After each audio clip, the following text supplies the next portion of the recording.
the harassment and bullying directed at Catherine, the Princess of Wales. Hi, and thank you for joining me for another exciting episode.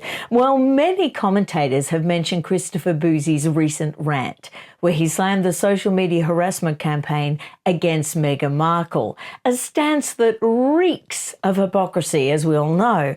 It's evident in the abundance of verifiable evidence available. A man who, as the Daily Mail reported, vowed to fight online hate, but once said Kate Middleton looked old enough to be Prince Harry's aunt and called William a balding muppet.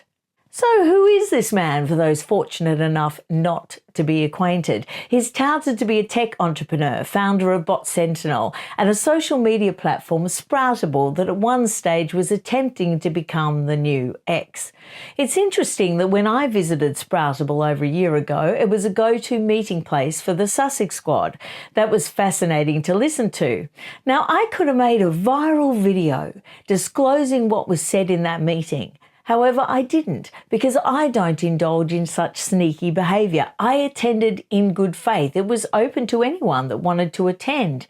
And I wanted to find out, are they really as bad as people make out? I found them to be a lot worse. Now, Christopher Bouzy played a starring role in Harry and Meghan's fanciful Netflix whinge fest, Harry and Meghan Perpetual Victims. So we can establish he's quite clearly a great supporter of Prince Harry and Meghan Markle. Plus, we all know, aside from Bouzy, there is ample evidence I could point to of formal campaigns of harassment and bullying perpetuated by the Sussex squad. They are indeed a perfect example of what Christopher Bouzy claims to be concerned about. Many YouTubers, many of them who are my friends, were targeted back in the day. And some small business owners, for example, are still being targeted by the Sussex squad as I make this video. As ever, NYC is a classic example, plus the chef, Jameson Stocks. What about Sophie Chandorka, who had to close down all of her social media just because she came out with concerns about Centre Bali and the Centre Bali Board of Trustees? Journalists such as Camilla Tominey and Richard Eden all have their own stories to tell about the Sussex squad, and I know they would back up everything I am saying in this video. But let's get back to Christopher Bouzy. Let's briefly review his claims, and then we'll look at, in my opinion, the harassment and bullying directed at Catherine, the Princess of Wales. He claims that Meghan has endured ridiculous lies for years. Oh, I don't know, Christopher. Maybe Meg needs to issue a statement correcting all her porcupines, to lead the way. But let's not go over old ground. We could make multiple videos just debunking Meghan's claims in the Oprah Winfrey interview alone. And their docu-series with their faux car chases and Harry Potter premiere press packs. Are they really sure they want to send out their minions to open up this ridiculous lies narrative?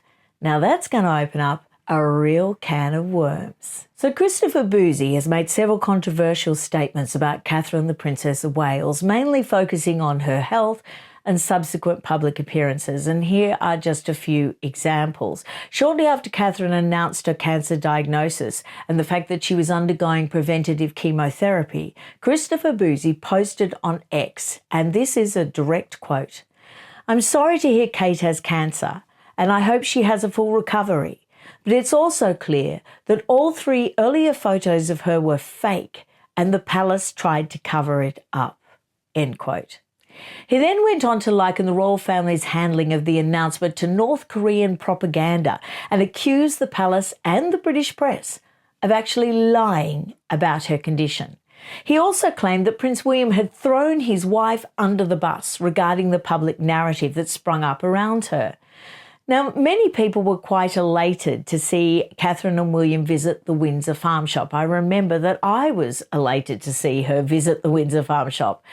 And that was possibly an attempt to quell the Where's Kate movement that had exploded all across social media, fueled and perpetuated by, in large part, by Harry and Meghan's fan base.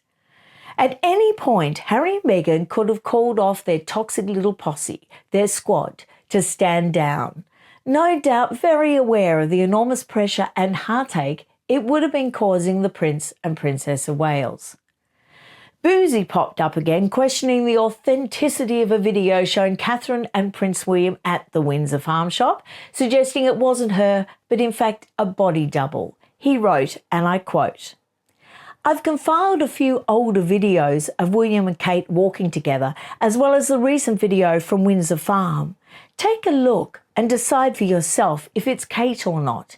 In my opinion, we still haven't seen Kate in public."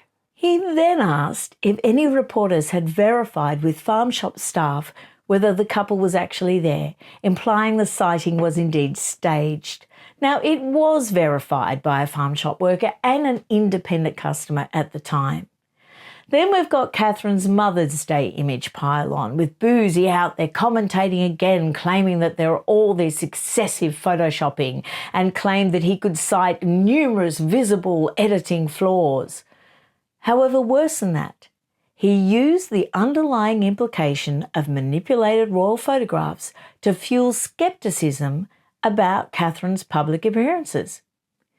In April 2023, it was reported he said that a portrait released to mark what would have been Queen Elizabeth's 97th birthday was indeed photoshopped.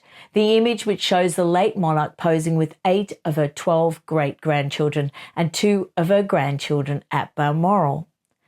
I think it was actually very generous to release that photo, and I don't care if it was minorly photoshopped.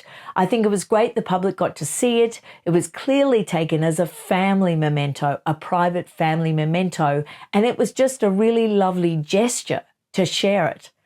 I suspect the main beef from the Sussex camp was the fact that Archie and Lily weren't actually in it. Well, that's on their parents. All their decisions have created their children's isolation from the royal family, and indeed the Markle side of the family.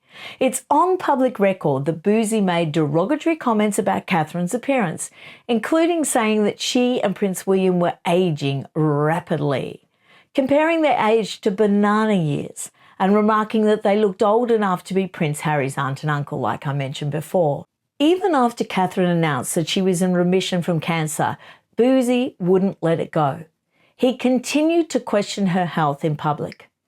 It was reported that in a podcast appearance in June 2024, he suggested that her illness was fake news, that's a direct quote, citing her healthy appearance as evidence and implying she'd undergone plastic surgery instead of cancer treatment.